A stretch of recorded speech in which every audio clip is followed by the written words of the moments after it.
Hello student, तो आज class 12 का जो केमिस्ट्री का इंपॉर्टेंट क्वेश्चन है जो एग्जाम 2025 में आने वाला है वो हम आपको कराने जा रहे हैं। बस आप लोग बने रहिए मेरे साथ, ठीक है। तो क्वेश्चन जो है सबसे पहले जो भी शॉर्ट क्वेश्चन हम कराने जा रहे हैं थोड़ा क्लियर करेंगे। जैसे मान लीजिए कि क्वेश्चन आता है कि मूललता यानी मूल अंश पहले पढ़ेंगे। मूल अंश या मूल प्रभाज या मूल भिन्नांक इसको इंग्लिश बोलते हैं मोल फ्रैक्शन। क्या बोलते हैं? Mole fraction. इसका इंग्लिश में क्या बोलते हैं बाबू? Mole fraction. याद रखिएगा, मोल फ्रैक्शन काफी इंपॉर्टेंट है, याद रखिएगा एग्जाम के दृष्टिकोण से। ये क्वेश्चन बहुत बार पूछा हुआ है, ठीक है। सबसे पहले इसमें क्या करते हैं कि हम एक कंटेनर लेते हैं। इस कंटेनर में क्या करते हैं कि अवयव ए को हम मिलाते हैं। इसमें अवयव का मान लो ये जल हो गया, अवयव ए क्या हो गया? जल हो गया ये। अब इस अवयव ए में हम एक अन्य अवयव जो होता है, एक अन्य अवयव चीनी को, जैसे ये अवयव बी है, ये चीनी लो, तो जाहिर सी बात है कि जब जल में हम चीनी को डालेंगे तो क्या होगा? चीनी टूट कर वो घुल जाएगा। तो इसको बोलेंगे अवयव ए। अवयव ए और ये अवयव क्या हो जाएगा? बी हो जाएगा, ठीक है। तो ए का मूल जो होगा, ए का जो होगा मूल होगा वो हमारा XA ले लो, और B का जो मूल होगा, B का मूल जो होगा उसको आप लोग XB लीजिए। क्या लेंगे? XB यानी XB। अब बात करेगा कि X का मूल अंश यानी कि कुल मूल की बात करें तो कुल मूल इजिकल टू हो जाएगा XA प्लस XB, क्योंकि दो अवयव है। तो दो अवयव, एगो A और एगो B माने हैं, तो A और B दो अवयव, तो XA प्लस ये XB ले लो। आने वाले में जब अवयव की संख्या 3 हो तो ये A भी हो सकता है, B भी हो सकता है, C भी हो सकता है, ठीक है। A B B B और ये C भी हो सकता है। देखिए, तो कुल मोल हो जाएगा XA प्लस XB। देखिए मतलब अगर कंपोनेंट हमारा A और B है तब ये XA प्लस XB होगा। अगर कंपोनेंट की संख्या 3 होता तो XA plus XB plus XC होता, ठीक है। तो यहाँ कंपोनेंट हमारा क्या हो जाएगा? 2 है, A और B, इसलिए XA प्लस XB। कुल मोल की बात करेगा ना, कुल मोल, तो दोनों को जोड़कर ऐड कर देंगे, ठीक है। अगर हम बात करते हैं कि A का मूल अंश, तो A का मूल अंश निकलेंगे यानी XA बटा XA प्लस XB, ये हो जाएगा XB। ध्यान दीजिएगा, अगर A का मूल अंश निकालना हो तो जिसका पूछेगा उसका ऊपर बटा टोटल नीचे बिलियन का हो जाएगा, ठीक है। ध्यान दीजिएगा। अब यहां समझिएगा कि इसकी परिभाषा बार बार पूछता है कि मूल अंश, मूल प्रभाज या मूल भिन्नांक का परिभाषा लिखिए। ये काफी इंपॉर्टेंट है और खास करके यहाँ पे इसका फॉर्मूला भी यूटिलाइज करता है बाबू, बार बार रिपीट करता है, ठीक है। तो देखो बोलेंगे इसका परिभाषा, किसी बिलियन के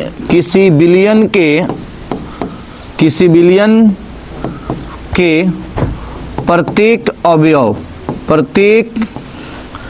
अवयव की संख्या तथा, यानी संख्या जब मूल भी लिख सकते हैं, किसी बिलियन के प्रत्येक अवयव की मोलों की संख्या लिख सकते हैं बाबू। मोलों की संख्या तथा बिलियन के कुल मोलों की संख्या तथा बिलियन के कुल मोलों की संख्या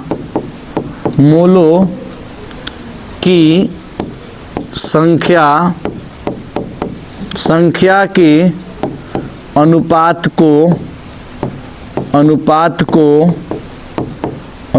को मूल अंश मूल प्रभाज या मूल भिन्नांक कहा जाता है। मूल अंश मूल प्रभाज या मूल भिन्नांक कहा जाता है।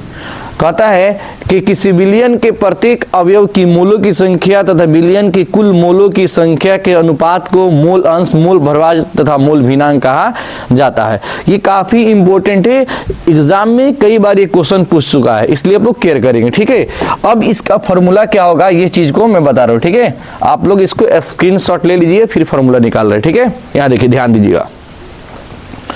चलो, अब कह रहा क्या कि परिभाषा क्या कहता है, किसी बिलियन के प्रत्येक अवयव की मूलों की संख्या।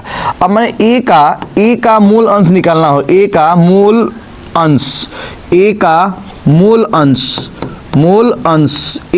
अंश इज इक्वल टू हो जाएगा बिलियन के, यानी कि बाबू लिख देंगे प्रत्येक अवयव का ही नहीं, इसका अवयव का जगह एक्स ए लिख देंगे, X A by X A plus X B, X A plus X B. यानी बोला है कि किसी बिलियन के प्रत्येक अवयव की मूलों की संख्या तथा बिलियन के कुल मूलों की संख्या, कुल मूलों की संख्या क्या है, x A plus X B.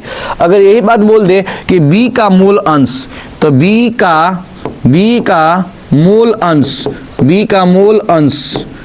मूल अंश इज इक्वल टू, यहाँ ए पूछा था इसलिए यहाँ एक्स ए होगा, यहाँ बी पूछा है तो इसलिए क्या हो जाएगा, X B by X A plus X B. ध्यान दीजिएगा, जिसका पूछेगा उसका ऊपर बटा बिलियन का टोटल नीचे कर देंगे, मूल अंश का फॉर्मूला ये निकल जाएगा। काफी इंपॉर्टेंट है, इस बात को केयर करना। ठीक है, अब ध्यान दीजिएगा, इससे ऑब्जेक्टिव आता है कि इन अवयवों के कुल योग कितना होता है। कुल योग, इसका ऑब्जेक्टिव बार बार पूछता है कि इसका कुल योग कितना होता है। दोनों अवयव को जोड़ेंगे और जोड़ने के बाद निकालेंगे कि इस अवयव का कुल योग कितना होता है। तो याद रखिएगा कि मूल अंश में चाहे कंपोनेंट, चाहे अवयव ए हो, बी हो, सी हो, डी हो, चाहे कितनों भी क्यों ना हो, उसका हमेशा योग हमेशा एक के बराबर आएगा या एक से कम आएगा, एक से ज्यादा नहीं आएगा। जैसे आप लोग मैथ में पढ़ेंगे कि किसी प्रायिकता में पढ़ेंगे, किसी निश्चित घटना की प्रायिकता हमेशा क्या होता है, एक होता है। उसी तरह इसका भी देखना है बाबू। ठीक है, अब देखो a प्लस बी निकालना हो, दोनों का जोड़ेंगे तो क्या आ जाएगा, देखो तो a का मान क्या है, एक्स ए बटा x A plus X B, फिर यहाँ प्लस है तो प्लस कर देंगे, फिर यहाँ लिख देंगे X B by X A plus X B. चलो ध्यान देना, इसका एलसीएम ले लें, क्या हो जाएगा, एलसीएम हो जाएगा एक्स ए प्लस ये हो जाएगा एक्स बी, ये x A plus X B से कट गया तो क्या हो जाएगा, एक्स ए प्लस इससे कट गया क्या हो जाएगा, एक्स बी। अब ये दोनों कट गया, कितना आ गया बाबू, इसका मान 1 आ गया। यानी जाहिर सी बात है ए प्लस बी, तो ए प्लस बी का मान हमारा कितना आ गया, 1 आ गया। इसी को चाहेंगे तो लिख सकते हैं X A plus X B is equal to 1। अब एक्स ए निकालना हो तो X A is equal to 1, ये प्लस में दे जाएगा माइनस हो जाएगा एक्स बी। ये काफी इंपॉर्टेंट है, इसको हम राउल्ट के नियम में पढ़ाएंगे कि राउल्ट का नियम क्या होता है, इसमें यूज आने वाला है। ठीक है, राउल्ट का नियम कोशिश करेंगे इसी लेक्चर में राउल्ट के नियम को भी हम ले लें। ठीक है, ध्यान दीजिएगा। तो आप लोग क्या करेंगे, इसको स्क्रीनशॉट ले लीजिए ताकि आप लोग को आसानी से नोट्स बना सकें। ठीक है, चलिए नेक्स्ट क्वेश्चन हम देखेंगे मोलारता और मोलालता। सुनिएगा, चलिए मोलारता इसको इंग्लिश में बोलते हैं मोलालिटी। ये भी बार बार पूछा है, मोलालिटी को बोलते हैं कैपिटल एम। ध्यान दीजिएगा, मोलालिटी कहता है कि मोलालिटी, इसको इंग्लिश में बोलते हैं मोलालिटी, हिंदी में होता है मोलारता। देखिए ये क्लास 11th में भी आप लोगों को पढ़े होंगे, क्लास 12th में ये सॉल्यूशन जो चैप्टर का है इसके इंपॉर्टेंट क्वेश्चन है, इसलिए केयर करेंगे, ये सब इंपॉर्टेंट है, बार बार पूछता है। कहता है कि किसी बिलियन के, देखिए बाबू पहले सुन लीजिए, किसी बिलियन के 1 लीटर में उपस्थित कुल मोलों की संख्या को मोलालता, यानी कि मोलारता कहा जाता है, मोलालिटी कहा जाता है, मोलारिटी कहा जाता है, मोलारिटी।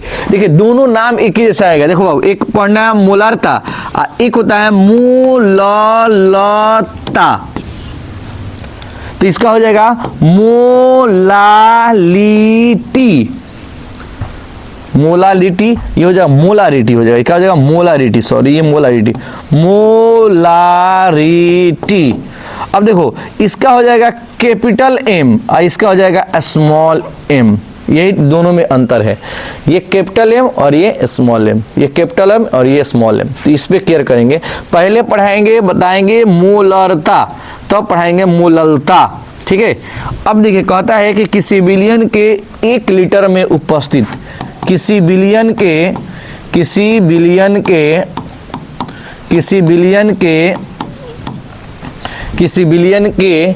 1 लीटर में उपस्थित, 1 लीटर में उपस्थित कुल मोलों की संख्या को किसी बिलियन के 1 लीटर में उपस्थित यानी कुल मोलों की संख्या को मोलारता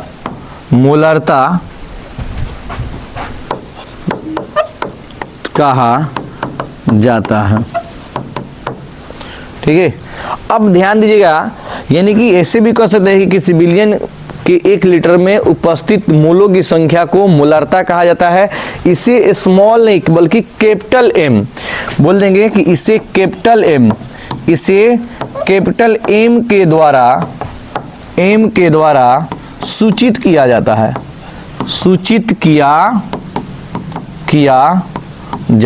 कैपिटल एम के द्वारा सूचित किया जाता है। अब बाबू यहाँ लिख देंगे इसका फॉर्मूला कि मोलारता इज इक्वल टू विलय की मोलों की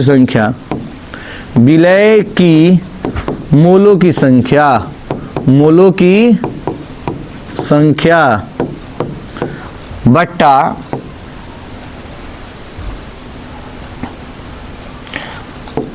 बिलियन का आयतन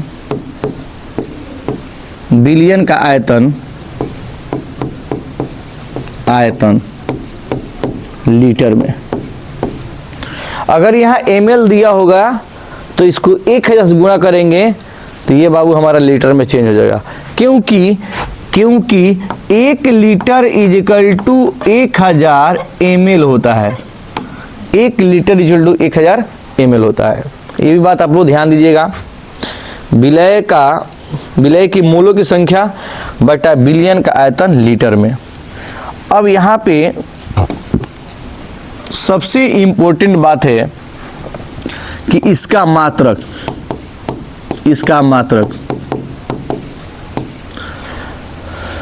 यानी इसका मात्रक जो होता है ना बाबू, तो यानी मोलों की संख्या मोल प्रति लीटर। ध्यान दीजिएगा, ये मोल हो जाएगा, मोलों की संख्या नहीं है, ये हो जाएगा हमारा मोल और ये हो जाएगा लीटर। तो मोल प्रति लीटर या लिख देंगे मोल लीटर इनवर्स होता है। इसका मात्रक क्या होता है? मोल लीटर इनवर्स होता है, मोल लीटर इनवर्स होता है। ध्यान दीजिएगा, ये डिफिनीशन इससे भी बना सकते हैं आप लोग। डिफिनीशन इससे बना सकते हैं, कैसे बनाएंगे? बोलेंगे कि 1 लीटर बिलियन में उपस्थित विलय की मोलों की संख्या को 1 लीटर बिलियन में उपस्थित विलय की मोलों की संख्या को मोलारता कहा जाता है, मोलारता कहा जाता है। इसका मात्रक मोल प्रति लीटर होता है। ये बात इंपॉर्टेंट है, ऑब्जेक्टिव के लिए इंपॉर्टेंट है। अगर मोल प्रति लीटर नहीं दिया होगा तो मोल लीटर इनवर्स दिया होगा। आप ये ऑब्जेक्टिव लिए फिक्स कर लेंगे, ये क्वेश्चन ऑब्जेक्टिव में पूछे जाते हैं और 2 नंबर में सब्जेक्टिव में ये क्वेश्चन दे सकते हैं। ठीक है, कितने बार पूछे भी है। तो ये हमारा मोलारता। अब पढ़ाएंगे मोललता। ठीक है, देखिए बाबू, इसको स्क्रीनशॉट ले लीजिए क्योंकि मैं छोटा कर रहा हूं। ठीक है, कितने लोग तो नजरे से स्क्रीनशॉट ले लेते हैं। सुनिए, अब ध्यान दीजिएगा। अब पढ़ेंगे हम लोग चलिए यहां देखिए, चाहे देख लीजिए, इसी पे देखिए मोललता, इसको इंग्लिश में बोलते हैं मोलालिटी, मोलालिटी, मोलालिटी। इसको स्मॉल m के द्वारा सूचित करते हैं। कहता है कि 1 kg विलायक में उपस्थित, सुनिए ध्यान से, 1 kg विलायक में उपस्थित विलय की मोलों की संख्या को मोललता कहा जाता है। 1 kg विलायक में उपस्थित विलय की मोलों की संख्या को मोललता कहा जाता है। इसे स्मॉल m के द्वारा सूचित किया जाता है। ठीक है, एकदम आप लोग लाइव देख रहे हैं। सुनिए, बोलेंगे बाबू कि 1 kg विलायक, 1 kg विलायक में उपस्थित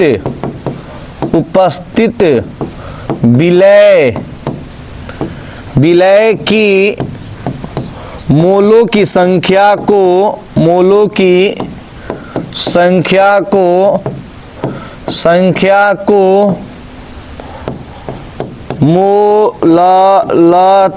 मोललता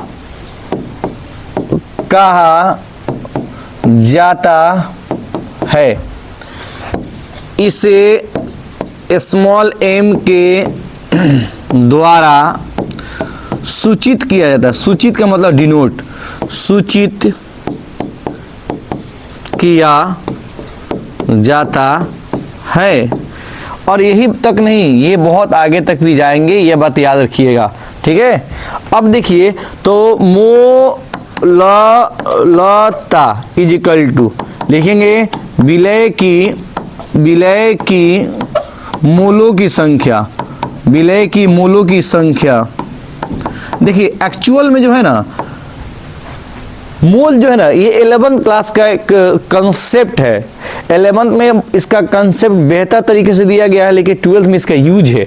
बट आपको लास्ट में मोल निकालने के लिए भी सिखा दे रहे हैं कि मोल कैसे निकाला जाता है। ठीक है, अब देखिए ये हो गया विलय की मोलों की संख्या बटा विलायक का द्रव्यमान केजी में, विलायक का द्रव्यमान केजी में, इन केजी लिख सकते हैं। अच्छा, इसका नोट सबसे इंपॉर्टेंट है। नोट इसका SI मात्रक, इसका SI मात्रक बोलेंगे कि मोल प्रति केजी, मोल प्रति केजी होता है। इसका SI मात्रक मोल प्रति केजी होता है। काफी इंपॉर्टेंट है, याद रखिएगा, ये भी क्वेश्चन पूछता है। और ये जो है इसका कॉलिगेटिव प्रॉपर्टी भी जस्ट बताने वाला है, उसमें आने वाला ये है। ठीक है, मोललता ये इंपॉर्टेंट है। मोललता क्या है, ये इंपॉर्टेंट है। उसके बाद से मोल अंश, ये भी याद रखिएगा, ये भी इंपॉर्टेंट है। चलिए, तो ये जो होता है ना, ये बात याद रखिएगा, आप लोग को थोड़ा सा क्लियर करिएगा कि ये जो होता है ना, ये मोललता याद रखिए। नोट नंबर 2 ये इंपॉर्टेंट है। देखेंगे कि मोललता ताप पर निर्भर करता है। मोललता ताप पर निर्भर करता है। ध्यान दीजिए, मोललता किस पर निर्भर करता है, तो ताप पर निर्भर करता है। क्लियर करिएगा, ये भी बहुत इंपॉर्टेंट है। ठीक है, अब आता है क्या,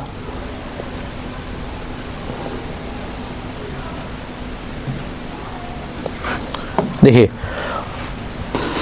ये बात समझिएगा, काफी इंपॉर्टेंट है। और ये काफी इंपॉर्टेंट इसलिए बोल रहे हैं कि कई बार क्वेश्चन एग्जाम में पूछा हुआ है। ठीक है, अब एक क्वेश्चन आता है कि उड़नशील तथा अउड़नशील विलय के लिए राउल्ट के नियम को लिखें। उड़नशील तथा अउड़नशील विलय के लिए राउल्ट के नियम, देखिएगा क्वेश्चन आएगा कि उड़नशील तथा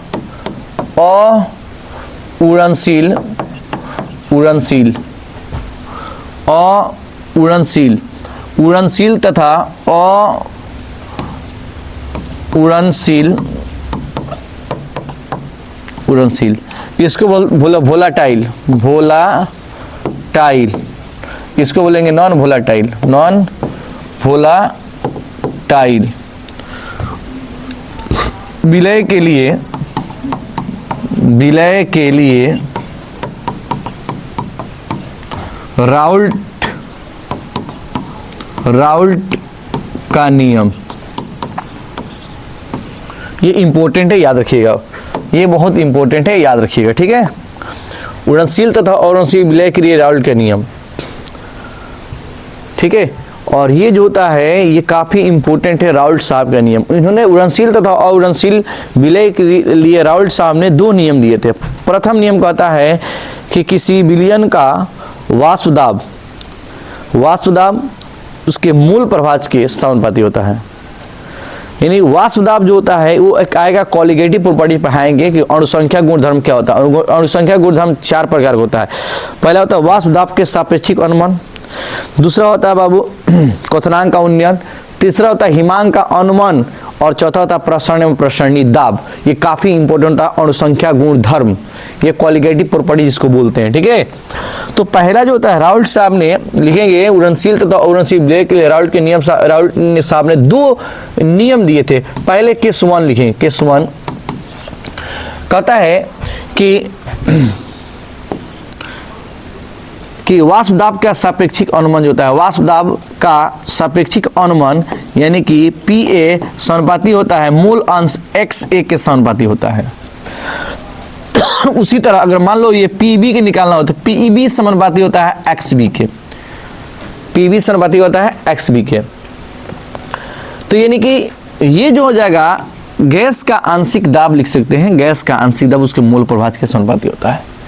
एक ये हो जाए गैस का आंशिक दाब उसके मूल प्रभाज के समानुपाती होता है। तो राउल्ट के नियम ये हो जाएगा कि किसी गैस का आंशिक दाब उसके मूल प्रभाज के समानुपाती होता है। लेकिन किसी गैस का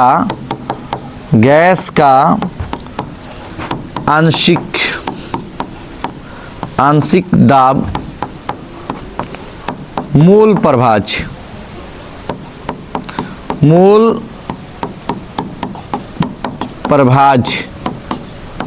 का समानुपाती होता है, समानुपाती होता है।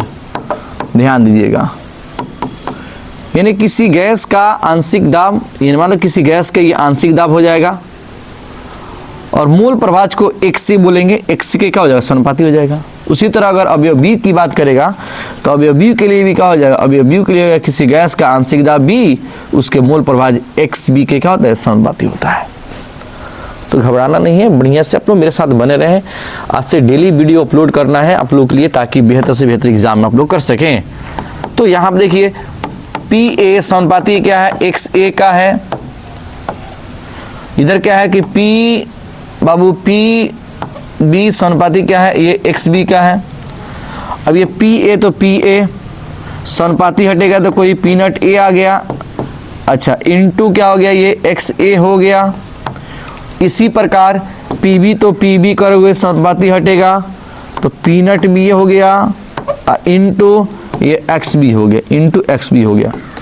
अब देखिए क्या है कि बाबू बोलेंगे कि गैस के है ना, डाल्टन के गैस के आंशिक दाब के नियम के अनुसार, यानी डाल्टन के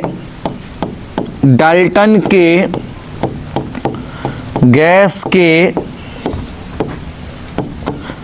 आंशिक दाब के अनुसार, आंशिक दाब के अनुसार क्या कहता है बाबू, यानी कि P total is equal to PA plus PB, यानी P टोटल जो PA प्लस PB कर सकते हैं या P टोटल जो P1 प्लस P2 कर सकते हैं, ठीक है। अब ध्यान दीजिएगा, यहाँ पर समझने वाली बात है, थोड़ा सा क्लियर करना है। इधर से कर लेते हैं फिर उधर बना देंगे। देखिए अब यहाँ क्या करेंगे, लिख देंगे P total is equal to PA का मान क्या है बाबू, PA का पीनट A, लिख देंगे p naught A into XA plus PB का मान क्या है, पीनट B इंटू XB। अब यहाँ समझिएगा आप लोग, P total is equal to, अब यहाँ PA प्लस PB, यहाँ पे देखेंगे कि P naught A into X A plus peanut B into X B. अभी मोल अंश मोल प्रभाव जो बताए थे, तो X A plus X B is equal to 1 होता है। तो ध्यान दीजिएगा, अगर हमको एक्स ए निकालना हो तो 1 माइनस एक्स बी हो जाएगा, क्योंकि देखो ये प्लस में है बाबू, ये क्या है प्लस में है, तो इधर जाएगा तो क्या हो जाएगा, प्लस से तो क्या हो जाएगा माइनस में हो जाएगा, ये हमारा माइनस में हो जाएगा एक्स बी। अब यहाँ देखो क्या करेंगे, P total is equal to peanut A. अच्छा एक्स ए का मान क्या है यहाँ पे 1 minus X B plus peanut B into X B. P naught यहाँ पर बोलो तो P total zero P naught A into 1 minus X B plus peanut B into X B. अब ये गुणा करो पहले इसमें, ठीक है। अब ये हो जाएगा P total equal to peanut A minus p naught A into X, ये हो जाएगा X B plus peanut B into X B. अब आओ P total is equal to, अब पहले इसको लिख लेते हैं p naught B into X B, ठीक है, या ऐसे करो ना, पहले कर लो पीनट ए तो पीनट ए हो जाएगा, ये पहले प्लस वाला पहले लिख दो यहाँ पे p naught B into X B, ये माइनस हो जाएगा p naught A into X B. अब देखो P total is equal to, क्या कॉमन इसमें, यहाँ भी एक्स बी और यहाँ भी एक्स बी कॉमन है, निकाल लो। तो पीनट ए इंटू पीनट ए हो जाएगा प्लस, इससे कॉमन निकाल लो, हमारा बी कॉमन नहीं जाता, हो जाएगा पीनट बी माइनस पीनट ए, ये कॉमन है ना बी, यहाँ भी बी है, तो ये हो जाएगा एक्स बी। यानी कि P total is equal to peanut A plus peanut B minus p naught A into X B, ठीक है।